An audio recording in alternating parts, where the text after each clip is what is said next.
So welcome to a Q&A session with the new, as yet unnamed, but soon to be named Community Rights Support Organization. We are 5 of 8 folks who met in a 3-day planning retreat last weekend in Minneapolis, and we are 2/3 or 3/4 of the way through figuring out a long list of questions about how we're structured and organized and how we make decisions and what our name is and what we're offering, et cetera, et cetera. And we're here to answer your questions.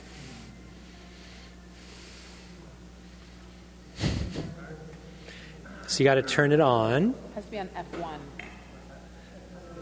F1. And check with Wade to see that You're on. Okay.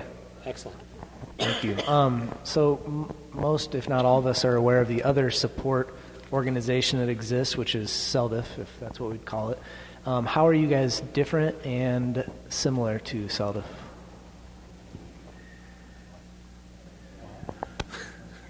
That's on you.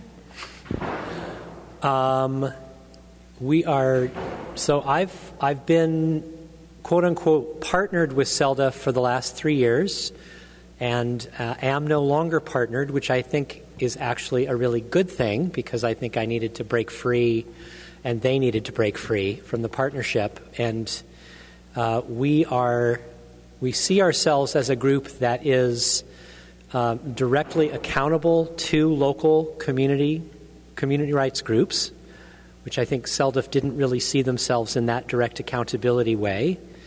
And again, this is just my personal perspective. Others can disagree. I think we're going to be a lot more transparent than SELDF is in terms of the kinds of things we can offer, and we're going to be looking for your active feedback, which is part of what the form was from this morning.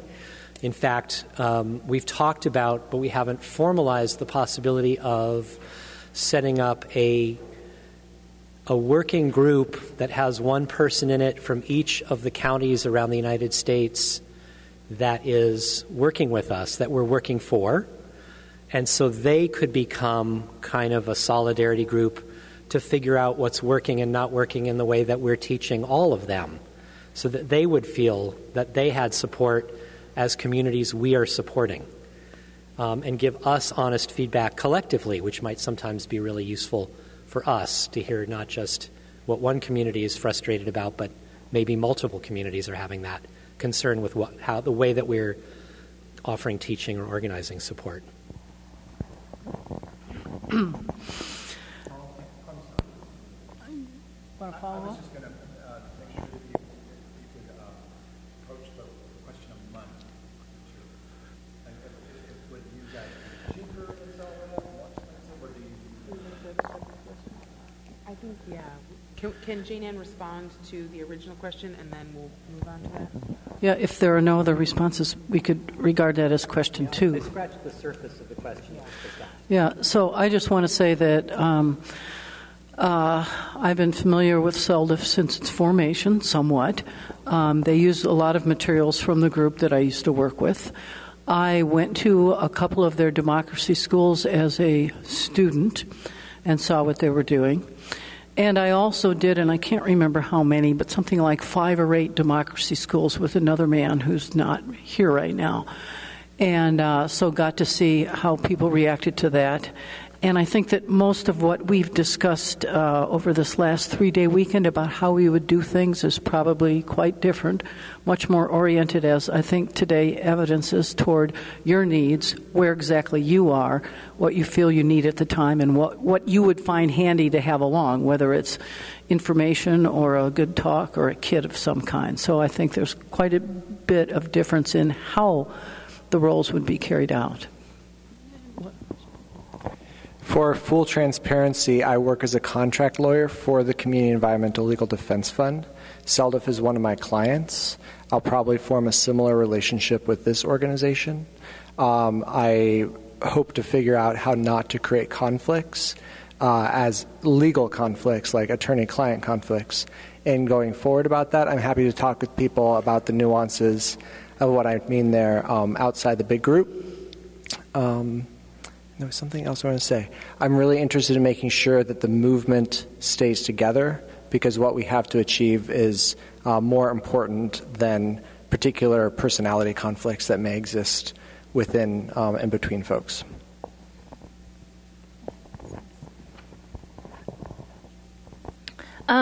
Yeah, I just wanted to add to that well, first of all, most of what I know about CELDF is stories from you all. I haven't had direct working experience with them, but an understanding that I have of how we're going to be doing things differently has to do with how we organize ourselves, and that we are working on methods for building agreement and consensus and having all voices be heard equally amongst us, so we're horizontally organizing ourselves. I'd like to share one more similarity that we have with CELDF is that we have very similar goals in many ways with CELDF's goals, in that we're interested in building power up so that once local communities are doing this work successfully at the ordinance stage, at the town, city, county level, we're interested in building solid networks at the state level that will drive these rights into state laws and state constitutional structures, strip corporate rights out, and again, building further up to the federal level, taking on federal laws and federal constitutional structures. So I think that's very similar in the two organizations.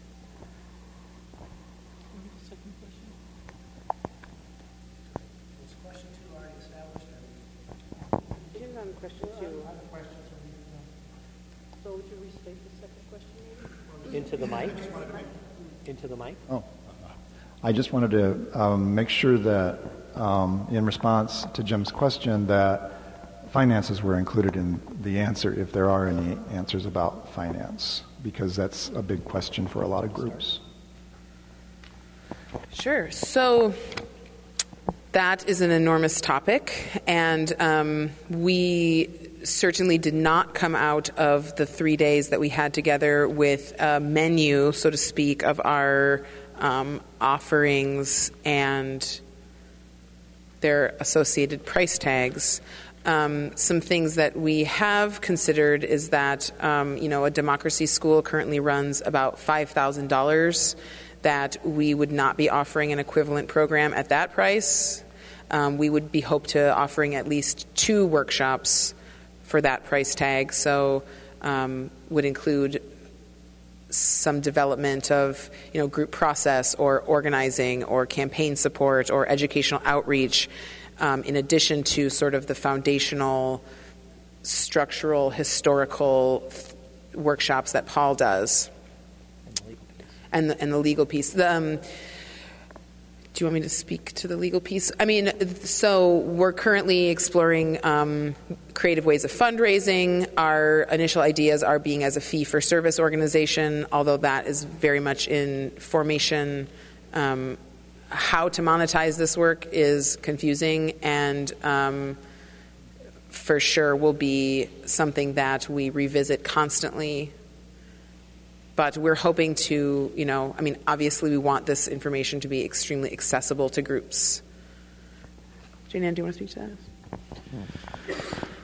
that? Our meeting with you today and listening a lot is very much a part of what we're going to use to figure out the financial aspects. For example, some things may be best dealt with in maybe a day-long session with a fairly small group of people.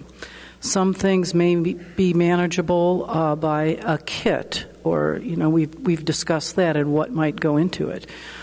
Still, other things, it may be that if there's a certain piece of literature that would be useful to a lot of you, we could develop that and make it available. So it just depends on what we hear from you and what you need, and we do realize you're all at different phases of this.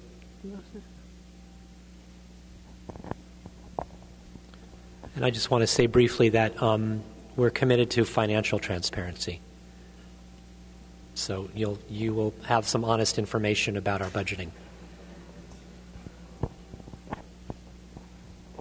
I'll just add that I'm particularly interested in fundraising so that people can get scholarships to take the different workshops and trainings. I'd also like to just say one thing that, before we move on from that, that one of the things that I would really love to see our group do is help develop tools that we can give to groups that help groups fundraise for themselves. I know that's not exactly what Jim was asking us, but I see that learning how to generate funding is a really important piece for us so that we don't all have to be doing this work, totally for free. So that, to me, is a part of what we would offer, is those tools so that you are financially solvent as well. Well, this topic is really kind of a pressure point for me as a group leader, in that when I came back and told them about community rights, they said, when do we start writing it? Like, now. And so then I've had to sort of be sure that people understand what they're getting into. And one of the sureties is, well, okay, so we hit the nerve of a litigious corporation, and they come down on us, and we need legal support. From what I earlier read about CELDF, they would decide to help us not have horrendous draconian legal fees. And I tried to tell my group that, don't worry, we're not going to go broke trying to defend ourselves, but I'm not sure. So I need reassurance. What I would like to have a process spelled out so that we can have, we know what to expect and what risk, and I know that nobody can foresee all risks, but I need to be able to tell my friends and colleagues and community members what I'm leading them into, and so that we can combat, really, bad rumors and reassure ourselves that we can manage a project like this if the worst case scenario comes to rest on our shoulders. So I would love more info. And maybe I'm asking you something you can't, maybe I'm being unfair with this question. So I'm trying not to be, but I have to go home with something for people to say, okay, can we do this? And so that's where I'm at. I guess the short answer is that the words Legal Defense Fund will not be part of our name, so that the focus of our work is somewhat different from that. And a saying that I have heard several times in the last week of interacting heavily with these folks is, power is organized money or organized people. And so I think that the focus that we will be having, this is my impression, is that we'll be focusing on how to organize people. Other people are welcome to answer that. So there are serious financial risks going into doing this work. They don't necessarily fall to you directly. Most likely, if a corporation challenges a community bill of rights that has been enacted by a local government, it will be the corporation versus the local government. The people are not the local government. The people, if they try to get into that lawsuit, are often rebuffed as being mere interlopers in the affairs between the corporation and the government. So the financial risk really falls to your local government, your municipality, your city, township, county, whatever it is. In that regard, the local government is very, very risk adverse and not interested in defending the Community Bill of Rights. So there's a lot of questions there, which I think go into deeper strategy than just the short answer here. But it's not likely that it's you personally being sued. It's most likely your government. Your government has a lawyer. Your government has insurance, but there's some complications with all of that as well.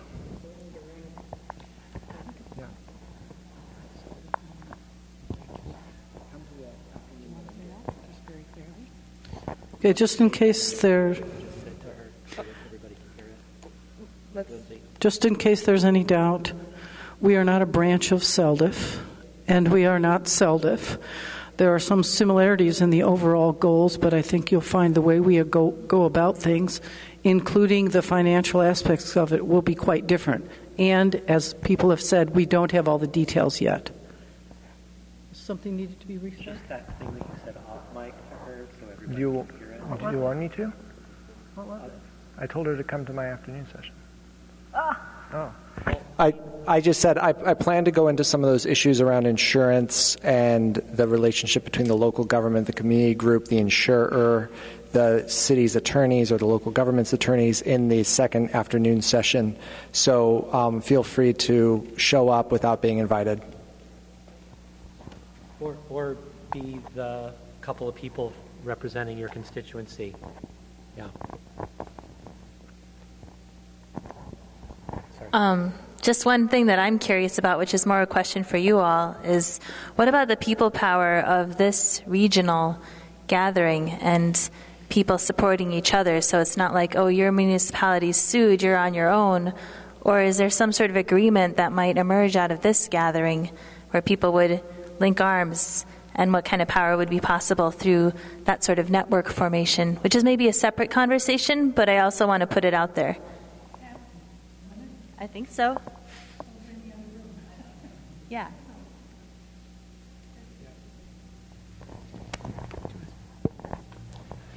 Yeah, the Driftless could have a regional community rights defense fund where, each local group puts in a certain amount of money and that's available for that defense. It's basically like an insurance pool. It doesn't have to fall to each local group, but the cost of defending something in court is really high. So there's a lot that we can talk about in more detail if anyone wants to about those issues. Travis needs the mic. I've been waiting.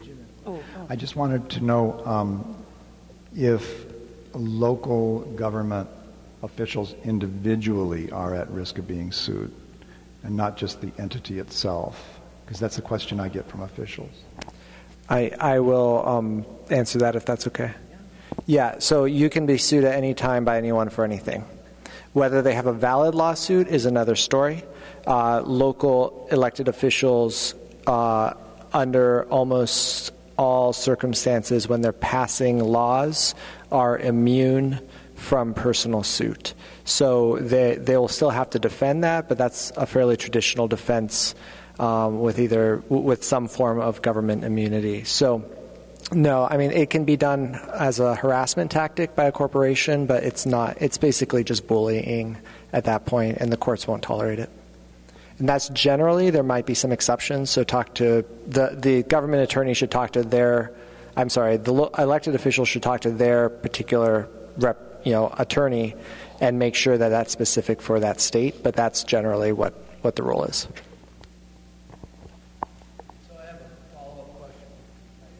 I have a follow-up question to that.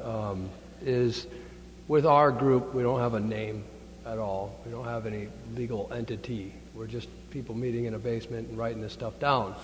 At some point, would it be in our best interest to maybe form an LLC or some sort of corporate separation so that if they do try and come back at the group for having written the ordinance, that there would be some sort of barrier between us and them?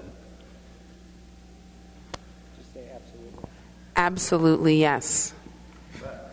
And we'll be talking about that at my workshop in the next session. But once you form your LLC, then you're required to file taxes and keep track of the money expenditures. We've tried to avoid that. Can you be on the mic, Bruce? Yes, I've looked into this because I was wondering, could we start a defense fund? So I've been working with, not at the public meeting, but inside. And we looked at this, that I was cautioned because I wondered who could I help our group or how could I help Paul? I just can't figure sometimes out how he can fly across the country and not say he needs so much money. But I looked into that, and as soon as you do that, then you have all kinds of accounting formations or accounting records and taxation and so forth. So that's one of the reasons we haven't done it to this point. And we haven't spent any money. We don't have any money. None of us have any money yet. So are you saying as a group, meeting in the basement, talking and writing things down, we could be sued?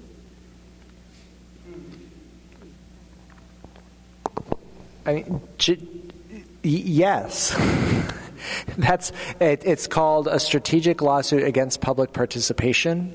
It is a tactic that corporations use to try and stifle activists. You're shaking your head. Why? Yeah, so look up strategic lawsuit against public participation. SLAPP. It's referred to as a SLAP suit. It keeps the activists out of the mine and busy trying to figure out how to raise money to defend themselves from some kind of tortious interference with business interests suit on behalf of the corporation.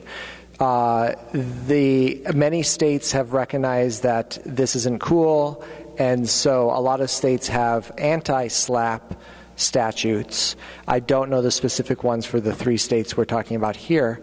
But yes, corporations use the law to maintain their interests, and suing activists is a common practice. I just wanted to ask where you stand with CELDEF at this point. Is there antagonism there, or is there? Good question. My partnership with CELDEF ended. At least Thomas Lindsay, who's the executive director and lead attorney, my relationship with him is pretty intact. We had an hour-long closing conversation. It was very cordial. I told him that this was my life work and that I was not going to just stop because I couldn't hand communities over to CELDEF for training anymore, and that I would likely be creating a new community rights support organization. He gave me his blessings to do that.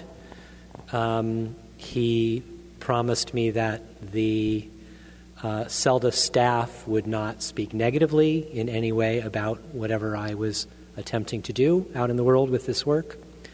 So I think it was as good as it could have been. And Thomas and I continue to have occasional friendly emails back and forth, exchanging information. Yeah.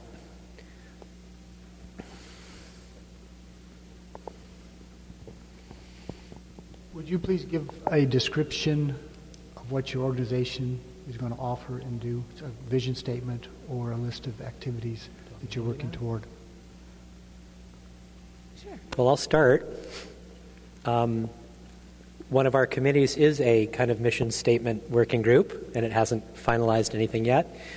But we see ourselves as supporting, teaching and supporting as in an organizing way local community groups that want to set up and run functional, democratically organized, is our vision, community rights organizations.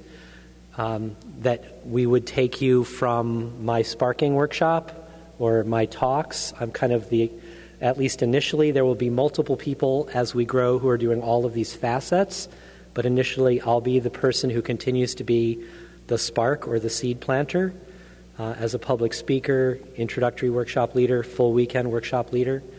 Other people in this group, and this will grow also, will be offering organizing and campaigning training, arts of democracy, culture of democracy training, and giving you legal support around conceptualizing and writing an ordinance, and helping you think about how to do the public work that is then required to educate yourselves internally and the community, the media, the elected officials externally.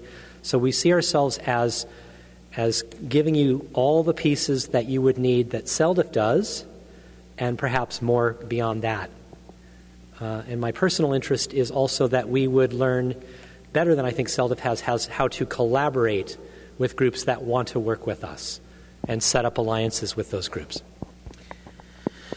I see our work as being primarily focused on helping you on the ground grow your network in your area, giving real deep support of how to do the education and the outreach so that it doesn't feel like it's 15 people in a basement trying to pass some controversial legislation, so that it feels like it's 15 people educating 150 people, educating 1,500 people, educating 15,000 people, so that it's not just slipping in something into the books of law, that it's real sea change in your community, really deepening in that aspect.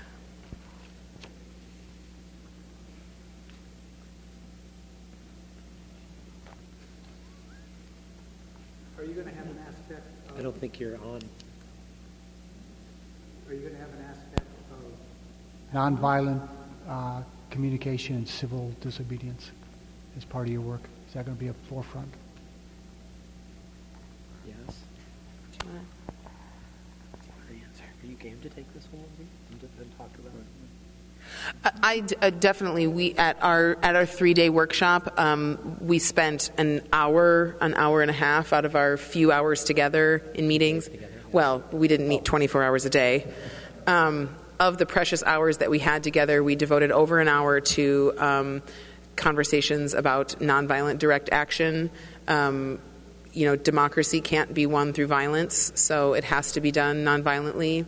And I think that would be part of the offerings that we would have is how to develop those strategies, how to really ingrain a culture of nonviolence in our organizing work. I think they're separate questions, though closely related: civil disobedience and nonviolence. On the civil disobedience side, the black people who sat at a drugstore counter knowing that they were breaking the law were engaged in civil disobedience. And what, in fact, a lot of these ordinances are localities, either through governing boards or through referendums, passing laws that they know, according to the law of the land currently, are not legal. So just that act itself is civil disobedience. But there are many ways you can take it after that, and that, I'm sure, will depend on the community and your resources and your feelings about it. But just passing those laws is civil disobedience. It's knowingly passing a law that you know, according to all the powers that be and current court rulings, is not legal or not constitutional. Yet. Yeah.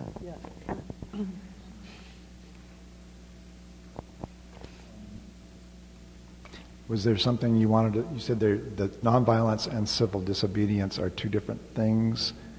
You talked about civil disobedience. How do they differ? I was just saying that the mere passing of ordinances along the lines that we're all working on in one way or another is a form of civil disobedience.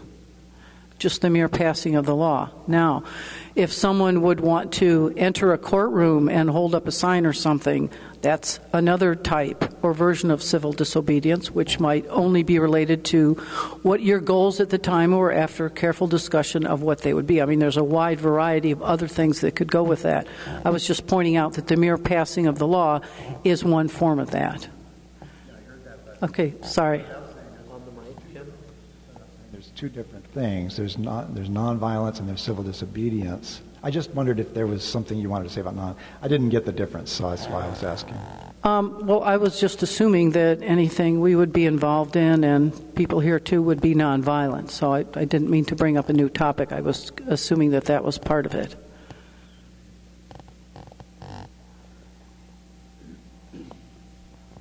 Our group has gone through at least 2 workshops with Paul.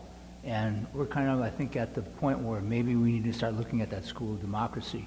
I guess my question is, if we go through that, what should we expect to come out of that workshop with, and what we'll be able to accomplish? So the Democracy School is the CELDIF training. It's a Friday evening and an all-day Saturday. It's 70 or 80% covering the same material that I've already given you in my weekend workshop. It's not very engaging, although some people really love it. It's lecture, Q&A. It doesn't actually give you any organizing or campaigning support, and it barely talks about the ordinance development work. So that is your direction if you want CELDIF's ongoing free legal support. That would be the direction that you would want to head. If you wanted to work with us, the next training that you would get we're still in the process of finalizing, but it would be more in the direction of organizing and campaigning support and helping you with the ordinance and understanding this, what it looks like to do structure of law challenge in the legal system.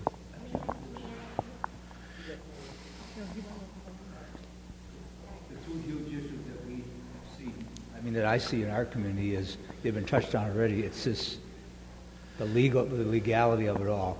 There's a huge obstacle with our town board. You mentioned the word lawsuit, and they're going to cower, and they're going to be really adverse to anything we have to say. So that's going to be a huge issue. The other issue I think for us is getting the people in our community involved. We have tried so many different things with little or no success. We're getting to the end of our bag of tricks. I mean, we've done booths at fairs, we've done seminars, we've brought in guest speakers, we petitioned, we spoke out at town and county meetings. We've helped other towns get started, in their fight, their struggle against the mines, and we've tried everything. We've got to currently have a new proposal before an ordinance proposal before our town board, which is, we proposed last October. They have yet to act on it, and there's a long story behind that I won't go into, but we've got a lot of frustration on our part, and we're at the point saying, how do you convince this board into action, let alone into an action that will be considered not legal? It's like, what are we going to do? I mean, we've got a huge battle, and we're also in a community that complicates it because we have a large population of Amish in our community, and they control the board, and to a certain extent when it comes to the idea of zoning. The Amish, the board is afraid to look at zoning because they're afraid the Amish will leave, which I don't necessarily agree with. So that's a huge issue. The Amish yet won't go out and vote. They won't take part in these types of things that we're looking at doing. So we've got a lot of struggles that we have to deal with. Yeah, it sounds like that's an important intercultural thing to work through. One talking point on lawsuit and afraid of getting lawyers involved is lawyers are going to get involved at some point in this. They could get involved at the end when all the resources have been destroyed, when the forests have been destroyed, when the streams have been destroyed, and then people are arguing over how much money that was worth. Or lawyers could get involved at the beginning while we still have a home in which to fight over. The lawyers will get involved. And I would like to stress that in terms of really getting into the community and making whatever town boards you have more comfortable with it, it's not one of those things where you can leave a lot to some experts out there. You need a huge number of people in your town who are comfortable, or county, whatever, who are comfortable enough with this to be able to discuss to the level of 5 or 6 questions back and forth in a conversation what it's all about, so you don't get a couple questions in and then get sort of vague and the legal thing comes up and it's just like, well, we don't want to go there and we're afraid of it. It's a different kind of thing, but you've probably begun to understand the details of frac sand mining or other things maybe you never thought you would have to pay attention to. It's really analogous in the legal area, and regular people can get to understand it. And then you're comfortable talking about it. You can get your town boards or whatever comfortable with it, so that no one is moving ahead, only knowing a little bit of it and hoping they can get over, like skip over the next little, patch of ice without anything bad happening. It is long and slow, but it can be done. And, this to me is more promising than anything I've seen in decades. Yeah, I just wanted to say real quick to that kind of the goal is to create enough support in your community that it is less hassle for your boards to pass this ordinance than to not pass the ordinance. So the object is mass public education, and we've been talking a lot. Lindsay and Paul went on tour talking about house meetings, and maybe I don't want to spend a lot of time talking about that, but that would be something to look into. And I just want to say that if there are people who haven't asked questions yet, that we have about 30 minutes left in this session. So if there are people who haven't already asked a question, I would prioritize those folks.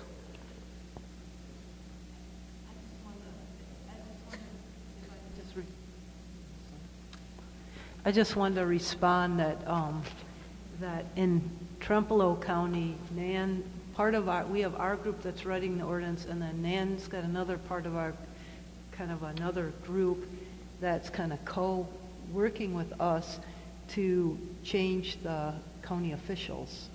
So you don't have to just wait and sit back and keep those officials.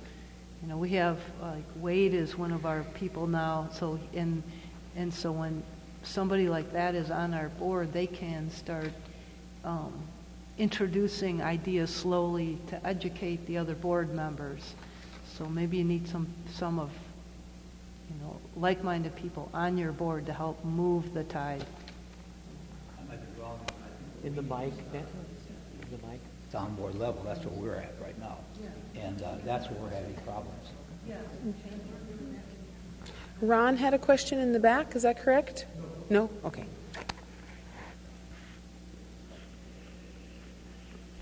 How was CELDA funded? There's not entire transparency there when I've asked that question, but what I do understand is that their annual budget of late is about $800,000 a year, that approximately half of it comes from individual donations and approximately half comes from foundation grants. And I know that every time they lead a democracy school, they get $4,000 or $5,000. I don't know where that fits in the budget.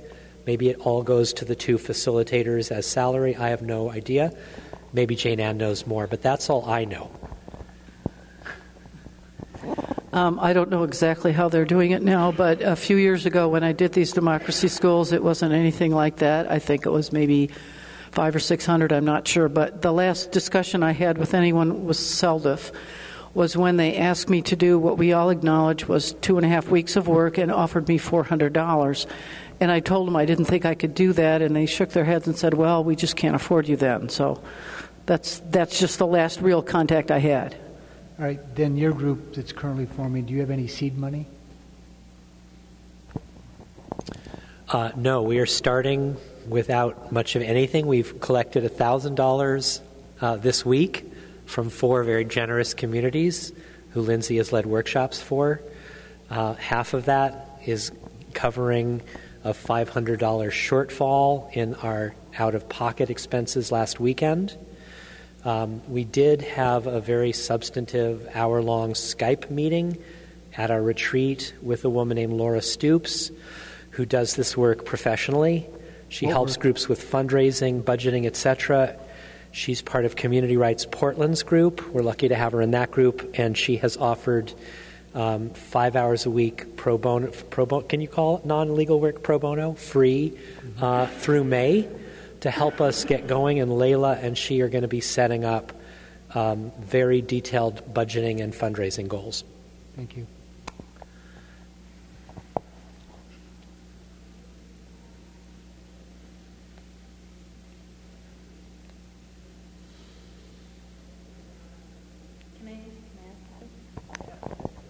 So I have a question for you guys, which is, has issues of racism or ageism or sexism, other cultural barriers come up in your organizing? Is there anything you want to share about things that worked for you or things that, I don't know, that you want to just put out there as like, how do we do this? Or, I mean, not to turn it into a gripe session, but just to just name those as dynamics that occur and are common barriers in any working group of people trying to do anything. And just curious to group source for a minute and just see what you've tried, what's worked, what hasn't worked, if anyone wants to share. Yeah, I'll just share with our very, very nascent little community rights group. Some of us in the core group, for example, are oriented toward corporate background. And some of us don't have that. And some that have the corporate background want to hire experts and create a board of directors and do a fairly set hierarchy. Others of us don't. So that's not necessarily racism or sexism or ageism, but it is a difference in background. And so Yeah, and there's sexism. I mean, there's an automatic tendency among some men in general, and it's not untrue in our group, to want to dominate the conversation or decision making and so forth. Racism, there's so few non-white people in the county, but we haven't made forays into any non-white communities. So in that sense, we're pretty racially isolated in a way.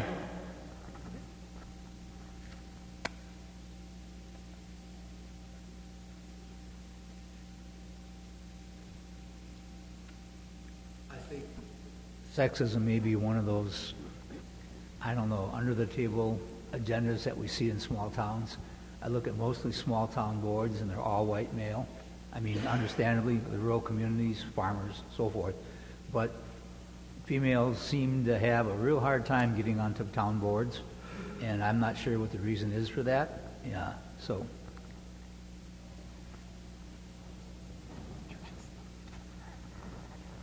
I think in addition to that, you'll often see that most local town boards, county boards, are dominated by people that are, many of them are beyond retirement age, and they tend to look upon anyone younger than them as not knowing anything, or if you haven't lived in the community your entire life, that you don't know anything, etc. So I mean, there's always going to be those kinds of differences in almost any group that you're going to have. Well, and I should not only make that statement about local governments, but I mean, you get any group of people together, you're going to have, if there's going to be differences in ages, et cetera, there's going to be some people that will hold that against somebody else. Paul asked me to share some of my personal experience with you because I'm of Japanese American heritage. My ancestors came over from Japan. I was born and raised in St. Paul, Minnesota. I was raised as an all-American boy. My parents were in the relocation centers during World War II. They chose, my father ended up serving in the United States Army at Fort Snelling. They chose to settle in St. Paul because they thought it was safer than going back to the West Coast because of the anti-Japanese feeling after World War II. They thought it was so safer to raise us, in St. Paul. Consequently, they also made a decision to raise us as American kids. So I grew up not speaking Japanese, playing sports, getting involved in lots of other things. And so moving down to Wisconsin, in the middle of an Amish community and a white farming community, is all my life I was taught to believe at a young age, if you're going to look for prejudice, you're going to find it. So I tended to say, use your brain, use your knowledge, and gain respect by respecting other people. And I find that largely to be true. In our situation down in Ridge Creek, because I got really involved in forming our Citizens for Environmental Stewardship Incorporated group, I got involved with our CCBC. I'm appointed to our Mining and Land Conservation Committee for our town board. Some of my people in my group said, why don't you run? We need somebody from the south of Bridge Creek to run for town board. Why don't you run? And I said, I'm going to be realistic about this. I said, I'm an outsider. I've only been here 9 years.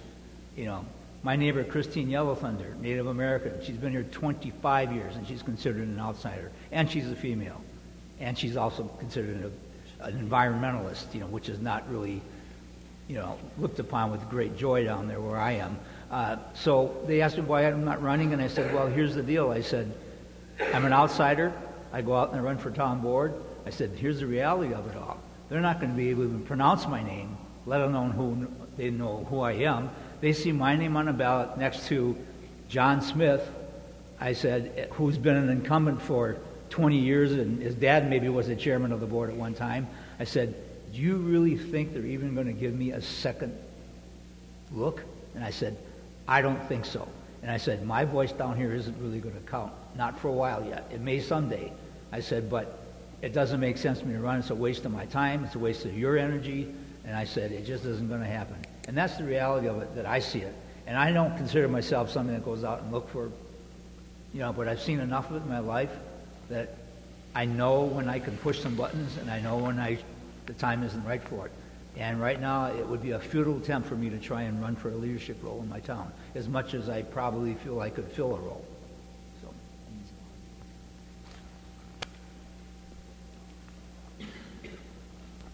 I just wanted to say, thankfully, internally, we have, between even the two groups, absolutely no problems between racism, sexism, ageism. There's kind of a lack of young people, but I think that's not necessarily has to do with our efforts or exclusions or anything. In fact, most of our groups are run by women. And they're excellent and very talented, and they make the world go round around here, and without them we'd be lost.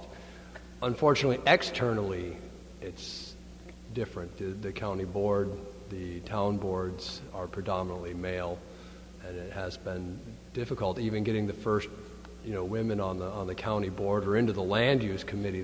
We finally got one woman in there, and the first thing they did was try and kick her out and totally disregard everything she has to say. So, even though we're experiencing relatively zero of these problems internally, externally, they're very real around here.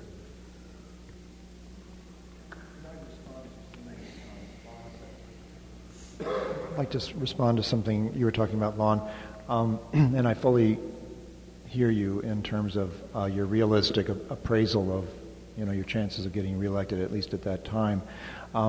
Since a portion, at least, of strategies for some groups include electoral attempts, whether it's a town board or a county board or a city council, I just want to mention again what I alluded to this morning, and that is that in our city, our Frexand activist, co-founder of our group, she was fairly new. I think she's been in Winona maybe 8 years. She had dreadlocks down to her waist. She was in the news all the time, marching, protesting. We worked with her to do a makeover, and so she turned into a more typical person in Winona, more mainstream, and approached it that way. And she, with no name recognition, but a lot of people power and organization and a lot of shoe leather on her part, beat the guy that was probably the most trusted, well-known guy in the city, because he had been a proponent of Frexand. So I just want to say that I'm not dissing what you were saying, but just to know that it is possible to win elections sometimes, even if you think, no, these people would never go for it.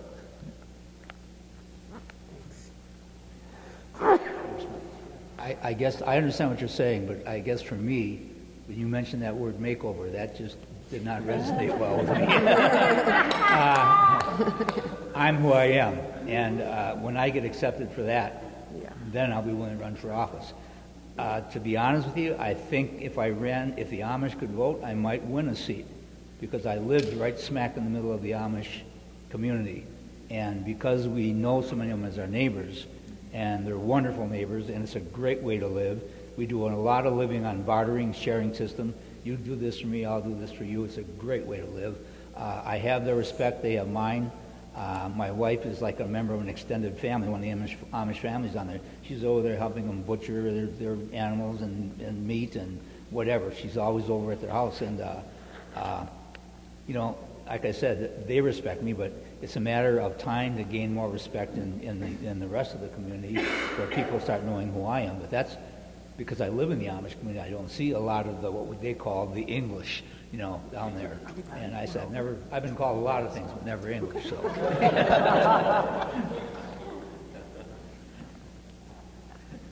I just wanted to say, it might be something that you help out with the local first responders or something or other, like some chicken queue that has nothing to do with politics, and they get to know who you are, and separate than politics. I think then, because you're unusual in their community, you'd have really quick name recognition anyway. Oh, yeah. When I came down there, everybody knew who I was long before anybody. Brian has something to say. I'm going to leave now to tell other groups, but I'll tell you first that we have 10 minutes here before we... Thanks, Jim.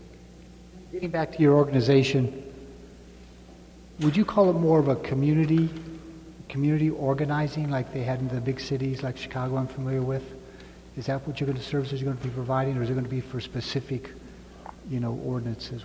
How would you view your training? I would say without a doubt, we have a community rights perspective on any of the organizing stuff that we teach. Paul, do you want to answer that in greater detail? Jan? I wrote a book called Not in My Backyard, the Handbook, which came out in the 90s, and it was a specific response to what I found in other handbooks about how to organize. And however full of information the others were, they tended to be from the context of an outsider comes into the community, kind of gets people all riled up about something, and then moves in and sort of starts an organization and links them to a national organization and marries the prettiest girl in town and all this kind of stuff, which I kind of call the Norma Ray system. And I wrote my book after spending about 10 years on one issue, realizing that if we knew at the beginning what we'd known at the end, we would have done much better. But it was from the perspective of me being in a group and what all of us learned. And it's not something that is about someone from the outside telling you what to do. It's about how to kind of pull yourself up by your own bootstraps, learn what you need to know, not think you know everything at the outset. You have plenty to learn from a lot of people, but not let an outsider dominate or direct or kind of like play you like a puppet.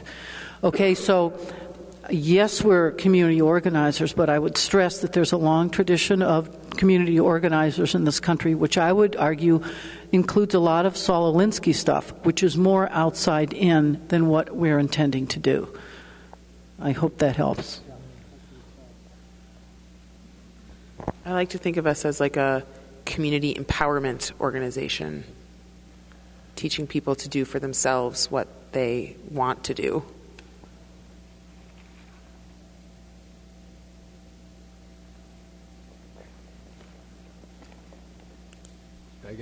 I guess that's why when it came down to getting things done and CELDF wasn't calling us back, we just took it upon ourselves to just start doing it.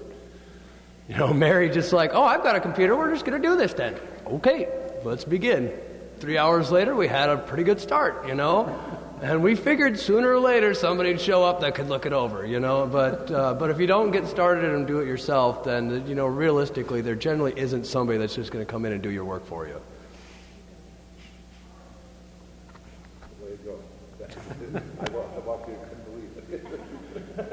Anybody else who hasn't asked anything or wants to ask a question? I love the idea. I love what you shared, Travis. It's just a comment, that's all. So the community rights model of organizing tends not to be focused on specific issues. Yet most of the people who have gotten involved in this area are focused on the issue of frac sand mining.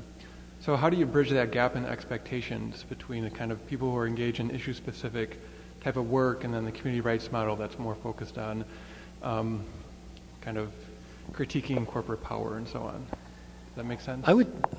Maybe I misunderstood the question, but almost all of the 200, in fact, perhaps all of the 200 community rights ordinances in the 9 states that have passed have focused on a particular corporate harm that they were trying to stop. At the same time, many of them also recognized enforceable rights for nature locally, and they all enshrined, all of the ones after the first batch in the first few years, enshrined community self-governance into law, stripped corporations of their rights. So they're multifaceted, but the only one that I know of that's not focused on a particular corporate harm that they're trying to stop before it happens is the Spokane Community Bill of Rights, which has not yet won. They just tried their third attempt, November 2013, and had a pre-election challenge that threw them out of the ballot, and they just won a legal challenge back and will be on the ballot. So did I understand your question right? So they are all issue-focused. Well, we have right here an attorney from that case. Defer to the expert there, Paul. Take it away. Okay. In a nutshell, so what is Spokane? I mean, the Spokane Community Bill of Rights is it's up to its 12th year of attempting to get passed at this point. It started with 24 organizations from labor, environment, neighborhood, and church groups coming together, wrote a 9-point Community Bill of Rights, 24% of the vote when they ran it as a ballot initiative in Spokane, Washington, 2009. 2 years later, they simplified it down to a 4-point Community Bill of Rights. They ran it through the ballot in November 2011. They expected, their goal was 30 or 40% of the vote. It garnered more than 49% of the vote. It almost won. It has 4 points, 4 community points. It requires a majority in a particular neighborhood to say yes to a corporate development, industrial, commercial, or residential development, before that development can happen. It protects Spokane River and Aquifer by recognizing that they have rights. It takes the Bill of Rights out of the amendments to the Constitution and embeds them into enforceable law at the local level in Spokane. So workers' rights on a level that we only could dream of right now, because the Bill of Rights only covers you against interference from the government, not from your workplace boss. And the fourth one in the 4 points is anytime that a corporate constitutional right interferes with the achieving of any of those 3 that I mentioned, that corporate right will be nullified within the city of Spokane. In November 2000, so it didn't ban anything immediately at all like all the others. November 2013, each time they have to collect enough signatures to get it back on the ballot and do 3 times in a row. This time, a whole batch of corporate associations and others sued in a pre-election challenge. It was thrown off the ballot November 2013 when it was very likely to finally win. Lindsay was an attorney who wrote a challenge to force it back onto the ballot. The state appellate court heard that case and just about 10 or 12 days ago reversed the lower court's ruling, is forcing the city to put it back on the ballot. It will either be on the ballot this spring or this November in Spokane, Washington, unless the city appeals. And that's not known yet if that's going to happen.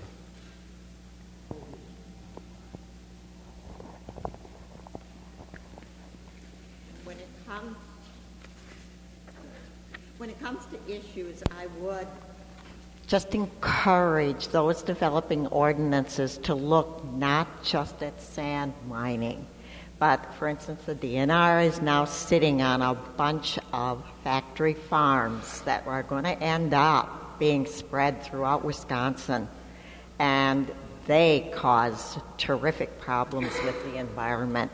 So I would just throw that out there and consider there's more than sand mining coming. I just want to also say real quick that it definitely doesn't seem like an either-or solution. It seems like maybe,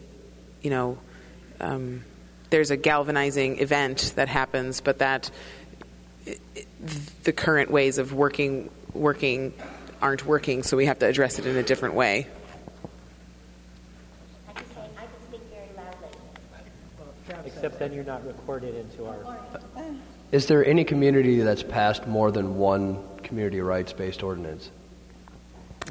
Pittsburgh, Pennsylvania's city council passed a follow-up. They did a right-to-water ordinance that banned fracking 4-ish years ago. They followed it up with a right against chemical trespass ordinance. First one passed 7-0 through the city council. I believe the second one passed 4-3. I don't know if either one has actually been used in a legal challenge, but as far as I know, they're both holding. And Paul, that's Pittsburgh with an H on the end. Yes, it is. We recently had a press release goof because we said Pittsburgh but left off the H, and so they put California, Pittsburgh, California, when we meant Pittsburgh, Pennsylvania.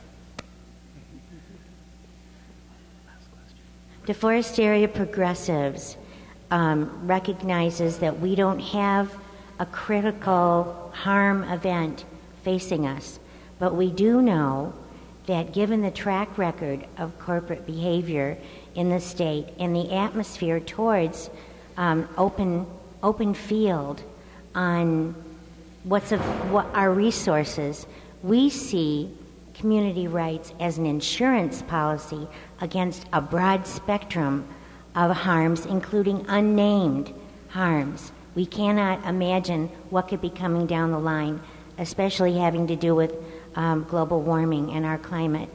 And I think one of the most vulnerable of our resources is water. But anyway, I'm just wanted to let you know that we're thinking in those terms. Thank you, everyone, for your thoughtful questions. We are out of time. It's been a real pleasure